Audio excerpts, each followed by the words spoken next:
Assalamualaikum warahmatullahi wabarakatuh. Salam sejahtera bagi kita semua, namo buddhaya, salam kebajikan, om swastiastu. Baik, kali ini kami akan melakukan podcast dengan tema yaitu analisis penerapan manajemen risiko oleh pemerintah Indonesia dan pihak terkait dalam menghadapi COVID-19. Baik, di sini ada beberapa pihak, yaitu yang pertama saya sendiri, Bagas Fadil Pranata sebagai moderator, lalu dari pihak swasta di sini ada Dava Alfarizi, lalu dari pihak pemerintah ada Selinda Ariantiwi, dari pihak masyarakat ada Aura Rifanya, dan dari pihak tenaga kesehatan ada Nurjinan Bintang Priscilia. Baik, virus SARS-CoV-2 adalah penyebab penyakit COVID-19. Sejak awal hingga pertengahan tahun 2020, wabah tersebut mulai menyebar ke seluruh dunia karena penularannya yang cepat dan gejala yang sulit dikenali. Setelah diumumkan sebagai pandemi global oleh WHO pada tanggal 11 Maret 2020, seluruh pihak berupaya untuk meminimalisir penyebaran COVID-19 di Indonesia. Baik, atas overview yang telah saya sampaikan, saya ingin meminta pendapat dari pihak pemerintah. Bagaimana tanggapannya terhadap overview tersebut? Untuk pihak pemerintah dipersilakan. Baik, terima kasih moderator. Seperti yang kita ketahui bahwa saat ini kita berada di masa pandemi. Jadi kami selaku pemerintah harus menghadapi risiko dan outcome risiko dari COVID-19. Pemerintah mengalami penurunan pendapatan negara, sedangkan pengeluaran negara semakin besar. Oleh karena itu, tidak menutup kemungkinan apabila utang negara akan semakin meningkat. Selain itu, kami juga harus memberikan bantuan kepada masyarakat yang kurang mampu dan berusaha semaksimal mungkin untuk meminimalisir risiko kematian karena COVID-19. Lalu, program apa saja yang kami lakukan? Di antaranya dengan memperketat protokol kesehatan, lalu dengan pembatasan sosial berskala besar atau PSBB, PPKM Mikro, larangan mudik, dan kami menutup akses warga negara asing dan TKI yang akan datang ke Indonesia. Seperti yang saya jelaskan tadi, bahwa pemerintah menganggarkan dana yang cukup besar, yakni senilai 695,2 triliun rupiah. Selain itu, ada juga perencanaan dari Menteri Ketenagakerjaan berupa program tenaga kerja mandiri untuk mengurangi pengangguran dan membantu UKM maupun UMKM agar tetap dapat berjalan. Selain untuk mereka, pemerintah juga memberikan relaksasi penundaan pembayaran cukai agar perusahaan dapat terus menjalankan usaha mereka. Sekian dari saya kembalikan ke moderator. Baik, terima kasih pendapatnya dari Saudari Selinda Ariantiwi dari pihak pemerintah. Baik, yang saya tangkap di sini adalah pemerintah sudah menjalankan beberapa program, yaitu memperketat larangan mudik, lalu PSBB, dan lain-lain. Baik, menanggapi hal itu, saya lempar ke Aura Rifanya dari pihak masyarakat untuk menyampaikan pendapat. Silakan. Baik, terima kasih moderator. Selama pandemi COVID-19, masyarakat adalah salah satu pihak yang juga terkena imbasnya. Berikut adalah beberapa contoh risiko-risiko yang muncul akibat efek pandemi di masyarakat. Yang pertama adalah menurunnya pemasukan rumah tangga sekaligus perekonomian di masyarakat. Kebijakan pemerintah mengenai PSBB menyebabkan terhambatnya mobilitas masyarakat, khususnya dalam melakukan kegiatan ekonomi. Akibatnya masyarakat mengalami penurunan pendapatan. Demi meningkatkan kembali perekonomian Indonesia, pemerintah telah berupaya mengadakan program pendanaan baik secara tunai maupun non-tunai. Salah satu program manajemen risiko yang dilakukan adalah program pemerintah berupa kartu prakerja, pendanaan UMKM, dan lain-lain. Yang kedua adalah marak terjadi korupsi yang sangat merugikan masyarakat. Salah satu risiko yang muncul sebagai efek pandemi adalah korupsi bantuan sosial untuk masyarakat yang kurang mampu. Pandemi COVID-19 menyebabkan keterpurukan ekonomi dalam jangka waktu yang lama, sehingga pemerintah memutuskan untuk mengadakan bantuan secara tunai maupun non-tunai. Namun, terdapat beberapa oknum yang tidak bertanggung jawab dengan menyalahgunakan dana tersebut. Salah satu program manajemen risiko yang dilakukan adalah KPK membuka pengaduan dugaan korupsi secara online melalui www.kpk.go.id yang bisa diakses oleh seluruh masyarakat. Yang ketiga adalah beberapa masyarakat masih mengabaikan perintah protokol kesehatan dan menolak untuk melakukan vaksinasi COVID-19. Risiko ini adalah risiko yang paling tidak bisa dihindari di masyarakat. Ketika oknum-oknum yang tidak bertanggung jawab menyebarkan hoax mengenai virus corona, pemerintah dituntut untuk lebih proaktif dalam mengendalikan risiko ini dengan mengajak serta masyarakat dalam upaya memahami COVID-19 dan melakukan kampanye patuh protokol kesehatan, serta pentingnya vaksin secara luas. Salah satu program yang dilakukan adalah iklan siaran untuk memutus rantai penyebaran virus corona di berbagai media massa. Baik, terima kasih Saudari Aura Rifanya atas pendapatnya. Yang saya tangkap di sini adalah dari pihak masyarakat lebih menekankan pada menurunnya ekonomi dan menurunnya pendapatan dari masyarakat serta adanya beberapa oknum yang memanfaatkan situasi COVID-19 ini dan menimbulkan hoax-hoax. Baik, selanjutnya saya persilakan untuk dari pihak swasta untuk menyampaikan pendapatnya mengenai COVID-19. Silakan. Terima kasih atas waktu dan kesempatannya dari pihak swasta, tepatnya PT Indomaret Pusmatama. akan tetap mendukung segala kebijakan-kebijakan pemerintah dalam menangani COVID-19. Tentu kami juga memiliki strategi-strategi sendiri yang juga tentunya mendukung pemerintah untuk memutus mata rantai COVID-19.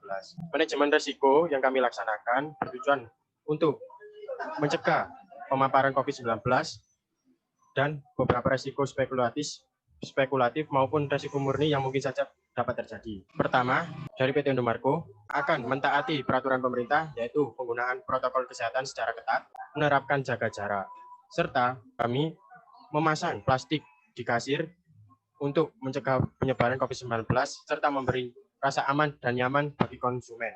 Kami juga memfasilitasi konsumen berupa layanan drive-thru. Konsumen dapat membeli tanpa harus turun dari kendaraan, tanpa harus beresiko terpapar virus COVID-19.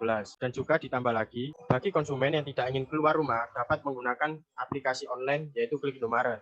Konsumen dapat berbelanja melalui aplikasi tersebut dengan tinggal mengklik saja apa produk yang diinginkan dan akan diantar secara delivery oleh pihak Indomaret. Semua tujuan dan strategi ini tentu akan mendukung pemerintah dengan penuh, yaitu memutus rantai penyebaran COVID-19. Terima kasih. Sekian yang dapat saya sampaikan. Terima kasih untuk Saudara Dafal Faridi dari pihak swasta atas pendapatnya. Baik, yang saya tangkap di sini adalah dari pihak swasta mendukung kebijakan pemerintah untuk memutus rantai kesehatan di Indonesia ini.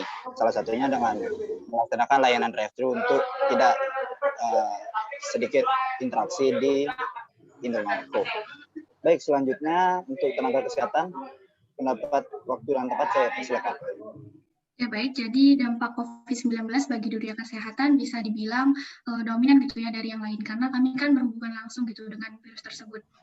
Jadi dampak terbesar yang kami rasakan intinya ada dua. Yang pertama, tingkat kesehatan masyarakat menurun, itu pasti ya, karena pandemi saat ini kan disebabkan oleh virus pasti menyerang manusia. Yang kedua, banyak tenaga medis yang gugur. Bahkan Indonesia ini ada di urutan pertama se-Asia dan ketiga sedunia. Penyebab dari kematian tersebut selain karena telah terpapar COVID adalah karena faktor kelelahan. Manajemen risiko yang kami jalankan selain yang dilakukan bersama pemerintah tadi adalah yang pertama, menyemarakan program 5M, yang kedua, penggunaan APD wajib bagi tenaga medis, yang ketiga, pemakaman jenazah pasien COVID harus sesuai dengan protokol kesehatan. Kemudian saya akan menyebutkan dampak COVID-19 terhadap lingkungan. Jadi dampak COVID-19 terhadap lingkungan ini ada dampak positifnya dan juga dampak negatifnya. Dampak positifnya adalah polusi menurun dan lapisan ozon membaik, sementara dampak negatifnya yaitu sampah APD ini banyak ditemukan mengapung di laut, sungai, dan selokan. Yang semestinya limbah APD ini seperti masker dan lain-lain itu harus diperlakukan sesuai Peraturan Menteri Lingkungan Hidup dan Kehutanan Nomor 56 Tahun 2015. Sekian dari saya. Baik, terima kasih dari tenaga kesehatan. Di sini berarti tenaga kesehatan lebih memfokuskan pada tenaga medis yang gugur terhadap faktor kelelahan. Namun di sini tenaga kesehatan pun sudah melakukan beberapa program, yaitu program 5M yang tadi disebutkan. Baik, terima kasih dari tenaga kesehatan. Nah, akhir-akhir ini juga terdapat varian baru, yaitu varian Delta yang muncul di Indonesia, yang dari India. Baik, saya ingin menanyakan bagaimana pendapat kalian terhadap hal itu. Apakah program-program yang sudah dilakukan oleh pemerintah ini masih efektif atau kurang efektif? Baik, yang pertama mungkin dari masyarakat Aura Rifanya, saya persilakan. Baik, terima kasih. Dari semua program yang telah saya sebutkan sebelumnya, masyarakat menilai bahwa program-program pemerintah tersebut sudah efektif untuk diterapkan selama pandemi ini. Sesuai data di BPS, bahwa perekonomian kembali menurun daripada tahun sebelumnya. Hal ini bisa dijadikan acuan bagi pemerintah untuk melanjutkan program manajemen risiko di masa yang akan datang. Salah satu contohnya adalah pemerintah bisa menindaklanjuti secara tegas dan menghukum secara objektif terhadap para pelaku yang merugikan keuangan atau perekonomian negara. Baik, terima kasih atas waktunya. Terima kasih dari pihak masyarakat, yaitu Aura Rifanya. Selanjutnya mungkin dari pihak swasta, Saudara Dafal Farisi. Waktu dan tempat saya persilakan. Baik, terima kasih atas kesempatan dan waktunya. Pertama-tama saya akan mengapresiasi dari pihak pemerintah. Pemerintah tentu sudah berusaha dan berupaya penuh dalam menanggulangi dan mencegah penyebaran COVID-19. Ada beberapa kebijakan yang saya rasa cukup efektif. Yang pertama adalah dari segi ekonomi, pemerintah memberikan dana sosial yang saya rasa masih dapat mempertahankan tingkat konsumsi masyarakat, sehingga perekonomian tetap berjalan dan perekonomian tidak hancur atau buruk-buruk amat lah daripada negara-negara lain. Lalu kebijakan larangan mudik. Kebijakan ini menurut saya juga cukup efektif, walaupun kesadaran masyarakat juga masih kurang, namun masih menghambat dan mengurangi pertambahan kasus COVID-19. Namun, pemerintah menurut saya agak lengah dan mengatasi mobilitas masyarakat dari ranah internasional. Banyak TKI serta masyarakat luar negeri yang masuk ke Indonesia. Kita lihat dari data BPS per 15 Juni 2021 terdapat 8.161 kasus baru dan di grafik tersebut terlihat ada lonjakan dari penurunan sebelumnya yang membentuk kurva meningkat. Grafiknya sangat meningkat cukup tajam. Saya harap pemerintah lebih tegas dan simpati memperhatikan mobilitas penduduk dari segi internasional, tidak hanya lokal atau nasional. Sekian yang dapat saya sampaikan. Terima kasih. Baik, terima kasih dari Dr. Farisi, pihak swasta. Baik, selanjutnya saya persilakan untuk Nurjinan Bintang Priscilla dari pihak kesehatan. Waktu dan tempat saya persilakan. Ya, terima kasih. Jadi berbagai kebijakan yang dilakukan pemerintah jika ditanya efektif atau tidak ya, pastinya efektif lah karena terbukti dapat menekan korban jiwa COVID-19 kan.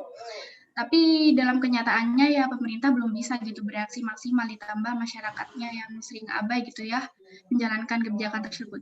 Mungkin yang bisa kita jadikan pelajaran saat ini adalah jangan pernah mengentengkan suatu apapun.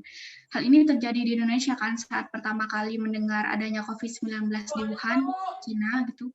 Bukannya mempersiapkan diri, kita malah santai. Seharusnya pada waktu itu kita mempersiapkan diri untuk meminimalkan risiko kan. Terbukti sekarang saat sudah banyak negara yang bisa lepas masker, di Indonesia pasien COVID masih terbilang cukup banyak. Itu saja dari saya, sekian. Baik, terima kasih untuk Nurjinan Bintang Priscilla. Nah, yang terakhir mungkin dari pihak pemerintah, yaitu Saudari Selinda Ariyantiwi, bisa menanggapi tanggapan-tanggapan dari pihak-pihak sebelumnya. Selinda, saya persilakan. Baik, terima kasih kepada moderator. Jadi kami selaku pemerintah mengakui bahwa program kami ini tidak selalu berjalan efektif, seperti program PSBB yang ada di Jakarta. Pertama kali program tersebut dijalankan memang kurang efektif dalam menekan angka penyebaran COVID-19.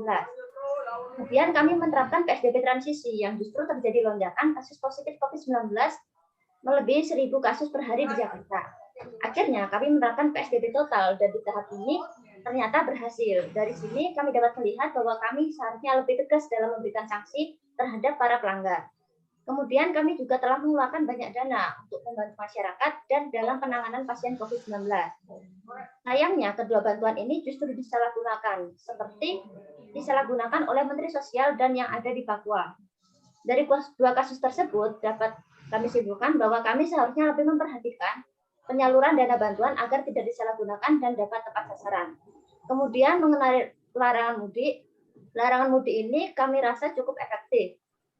Seperti penyekatan mudik yang ada di Bogor yang mampu membuat angka pemudik turun hingga 74%. Dari sini kami sangat berharap kerjasama dari seluruh elemen agar semua program masyarakat dapat berjalan secara efektif.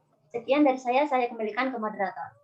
Terima kasih dari pihak pemerintah sudah memukakan pendapatnya.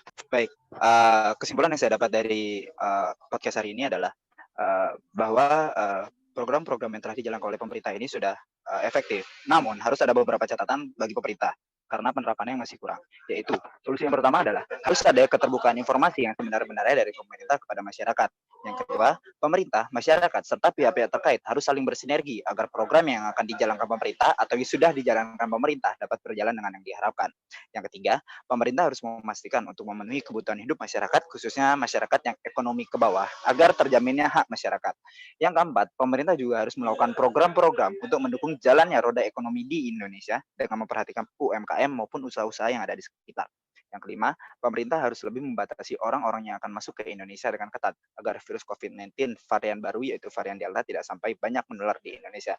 Nah, yang terakhir adalah langkah terakhir dan harus dilakukan oleh pemerintah yaitu pemerintah harus memastikan semua masyarakat di Indonesia telah menjalankan vaksin yang diselenggarakan oleh pemerintah. Baik, demikian podcast pada hari ini. Terima kasih kepada pihak-pihak terkait untuk Dafal Farisi dari pihak swasta, Aura dari masyarakat, Selinda dari pemerintah, dan Nurjinan dari tenaga kesehatan. Baik, podcast kali ini saya tutup dengan wassalamualaikum warahmatullahi wabarakatuh.